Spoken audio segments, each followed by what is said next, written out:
दशांश अपूर्णांक आणि त्यावरील मूलभूत क्रिया या पाठातील स्वाध्याय 6.2 या ठिकाणी आपण पाहणार आहोत. प्रश्न पहिला आहे, पुढीलपैकी सर्वात मोठी संख्या कोणती आहे?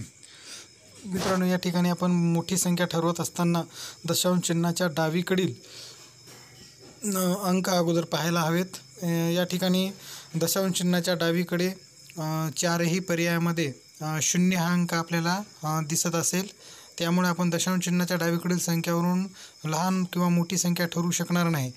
त्यानंतर आपण दशांश चिन्हाच्या उजवीकडील पहिला अंक पाहावा.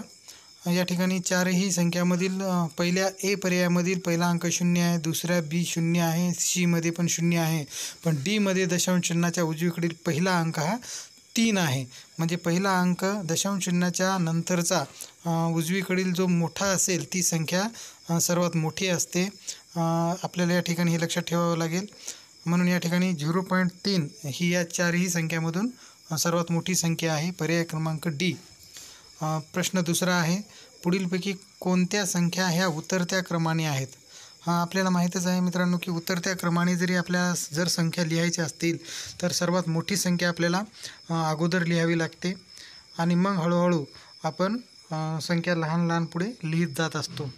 या ठिकाणी 4 पर्याय दिलेले आहेत आणि चारही पर्यायामधील हे दशांश अपूर्णांकातील संख्या असल्यामुळे आपल्याला दशांश चिन्हाच्या डावीकडील संख्यांचा अगोदर विचार करावा लागेल. आपल्याला या ठिकाणी असे दिसून येईल की चारही पर्यायामधील सर्व संख्या मधील दशांश चिन्हाच्या डावीकडील अंक हे सर्व 12च आहेत. त्याच्यामुळे ह्या अंकावरून आपण लहान मोठी संख्या ठरवू शकणार नाही. या ठिकाणी दशांश चिन्हाच्या उजवीकडील अंक हे उतरत्या क्रमाने पर्याय क्रमांक बी मध्ये आपल्याला दिसून येतील. पर्याय क्रमांक बी मध्ये, त्यामुळे पर्याय क्रमांक बी यातील सर्व संख्या ह्या उतरत्या क्रमाने आहेत. प्रश्न तिसरा, 278.10 भागिले 13.5 बरोबर 20.6, तर 27,810 भागिले 1.35 बरोबर किती उत्तर असेल? मित्रांनो, एक लक्षात घ्या, या ठिकाणी जी भागाकाराची क्रिया दिलेली आहे, या क्रियेसाठी जे अंक दिलेले आहेत, संख्या दिलेल्या आहेत, त्या दोन्ही उदाहरणामधील सारख्याच आहेत. फक्त दशांश चिन्हाच्या स्थळामधील जो अंतर आहे तो या ठिकाणी आपल्याला पाहायला मिळेल. त्यामुळे आपण हा प्रत्यक्ष 27,810 या संख्येला 1.35 आणि प्रत्यक्ष भाग घालू. उत्तर तर सुरुवातीचे अंक 206 हेच असतील. या ठिकाणी हा भाजक दशांश अपूर्णांकामध्ये आहे. दशांश अपूर्णांक भाजकाने आपल्याला भाग घालता येणार नाही. त्यामुळे आपण त्याचं रूपांतर पूर्णांकात करण्यासाठी भाजक आणि भाज्य या दोघांनाही 100ने गुणू. 100ने गुणल्यानंतर आपला भाजक हा पूर्णांक संख्या येईल आणि भाज्य 27,81,000 येईल आणि भाजक 1.35ला 100ने गुणल्यानंतर 135 येईल. या ठिकाणी 135ने आपण भाग घालू. आता 135 2चा भाग जाईल. 135 2 270. या ठिकाणी भाग तर आपल्याला सुरुवातीला 206 या 3 अंकाने निश्चित जाणार आहे, लक्षात ठेवा मित्रांनो. भाग जात नाही म्हणून इथे शून्याचा भाग जाईल. 81ला 81 राहतील, वरचा घेतला 1 आणि 135 आता 6चा भाग जाईल. 135 गुणिले 6 केल्यानंतर येईल 810. 135 गुणिले 6 810 येईल. 810 मधून 810 गेले 0, वरचा घेतला 0, पुन्हा शून्याचा भाग जाईल. पुन्हा पुढचा 0 घेतल्यानंतर पुन्हा शून्याचा भाग जाईल. म्हणजे उत्तर येईल आपलं 20,600. भागाकार येईल 20,600. पर्याय क्रमांक बी हे आपलं उत्तर असेल. हा 2015मध्ये नवोदय एंट्रन्स एक्झामला आलेला प्रश्न आहे. पर्याय क्रमांक बी. पुढचा प्रश्न आहे प्रश्न चौथा.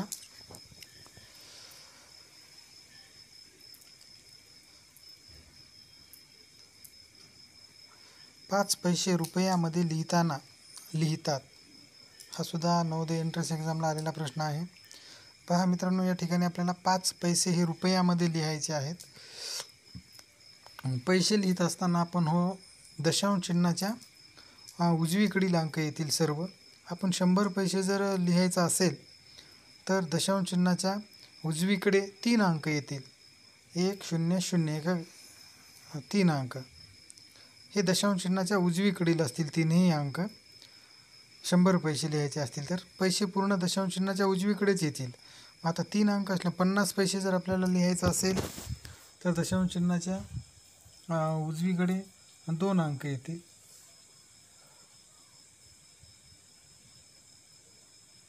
050 या पद्धतीने येतील ते 2 अंक. 0.050.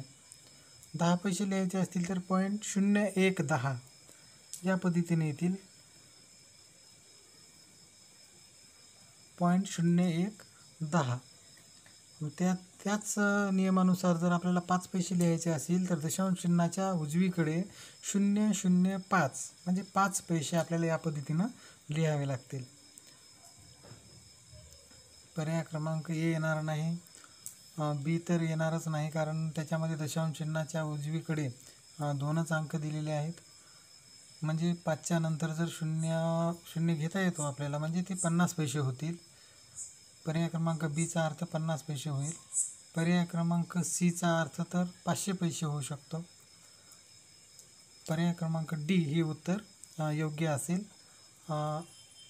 5 पैसे रुपयामध्ये लिहिताना.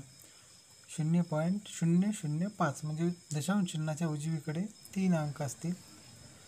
पुढचा प्रश्न आहे 5वा. 0.8 आणि 0.04 यांचा गुणाकार किती? विद्यार्थी मित्रांनो, या ठिकाणी एक लक्षात घ्या, दोन्ही संख्यामध्ये दशांश चिन्हाच्या उजवीकडील स्थळांची संख्या मोजा. तीच आपल्या उत्तरामध्ये तेवढ्या स्थळानंतर दशांश चिन्ह असणार आहे.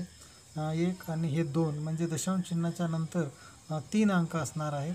म्हणजे दशांश चिन्हाच्या उजवीकडे 3 अंक असलेला एकच पर्याय आहे, पर्याय क्रमांक सी.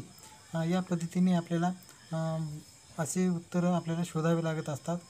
तरी पण आपण या ठिकाणी हा गुणाकार प्रत्यक्ष करून पाहू. पर्याय क्रमांक सी ही उत्तर येईल की नाही.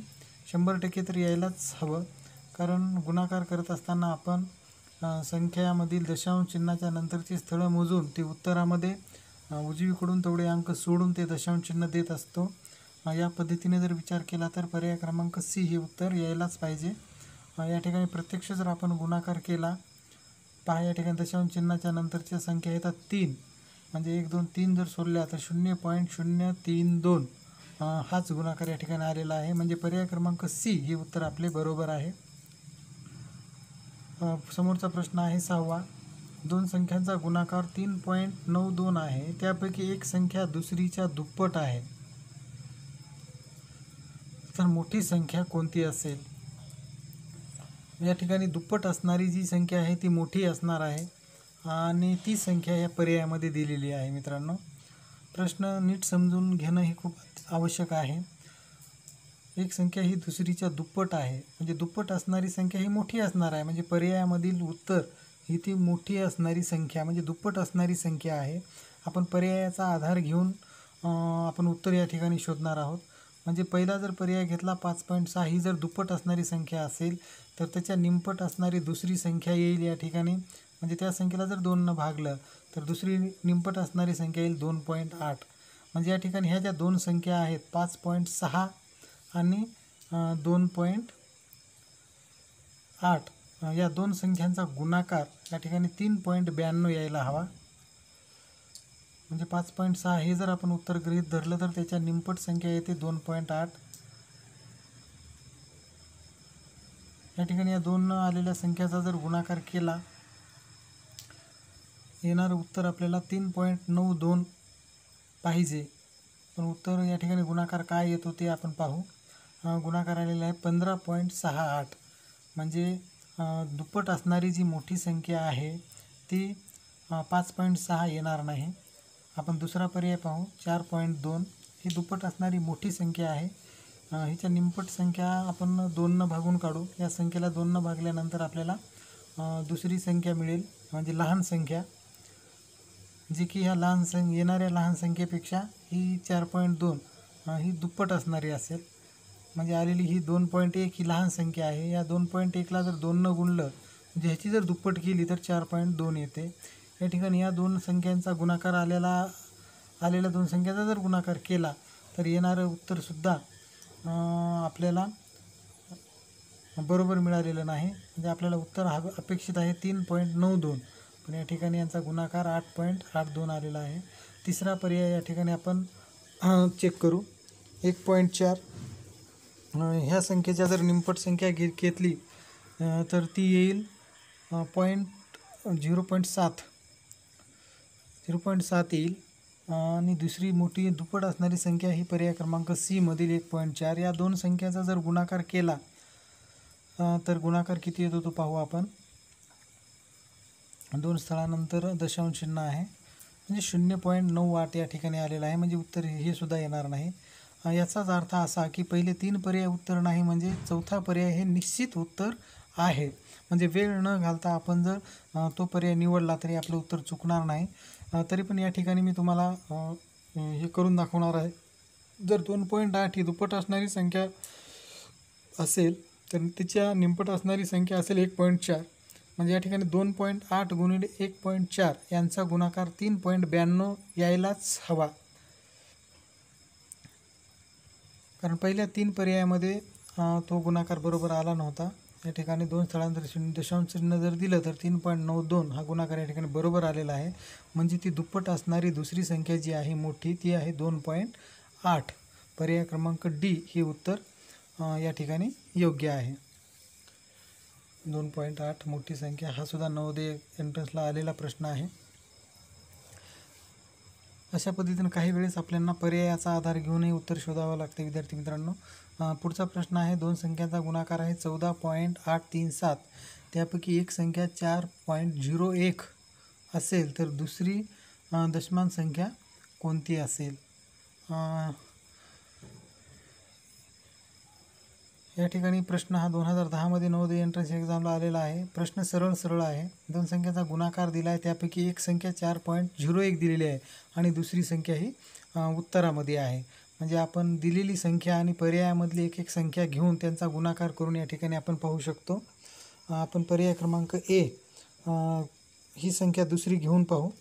2010 आलेला प्रश्न आहे. अगदी सोपा प्रश्न आहे हा.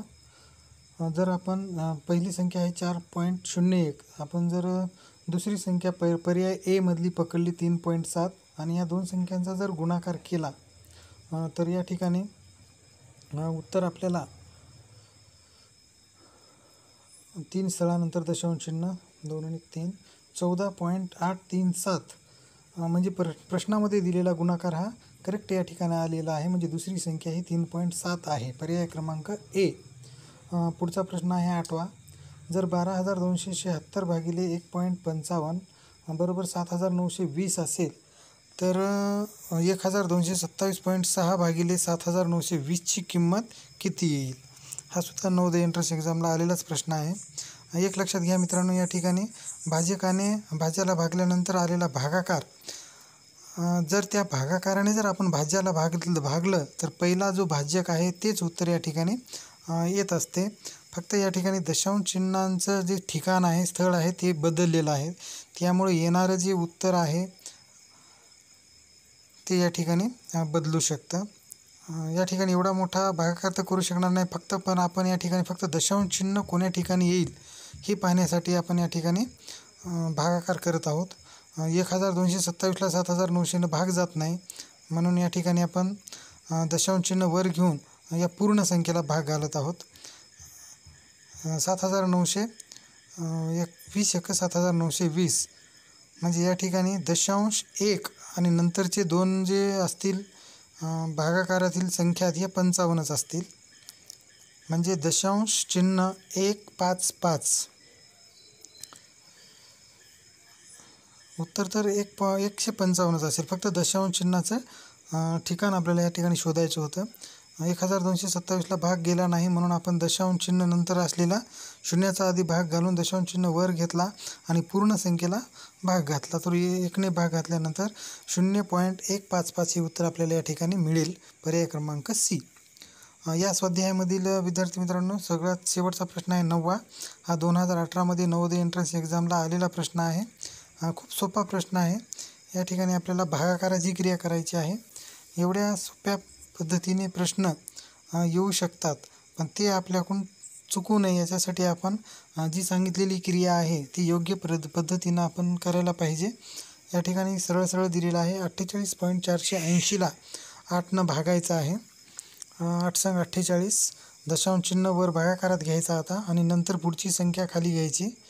वरचा घेतला 4, आता शून्याचा भाग जाईल 8 0 0, 4तून 0 गेले 4 राहिले, समोरचा 8 खाली घेतला, पुन्हा 6चा भाग जाईल 8 संग 48, 48मधून 48 गेले 0 राहतील, समोरचा 0 खाली घेतला, पुन्हा शून्याचा भाग जाईल 8 0 0, म्हणजे उत्तर येईल 6.060, 6.060. पर्याय क्रमांक ए हे उत्तर या भागाकाराचं असेल. धन्यवाद मित्रांनो.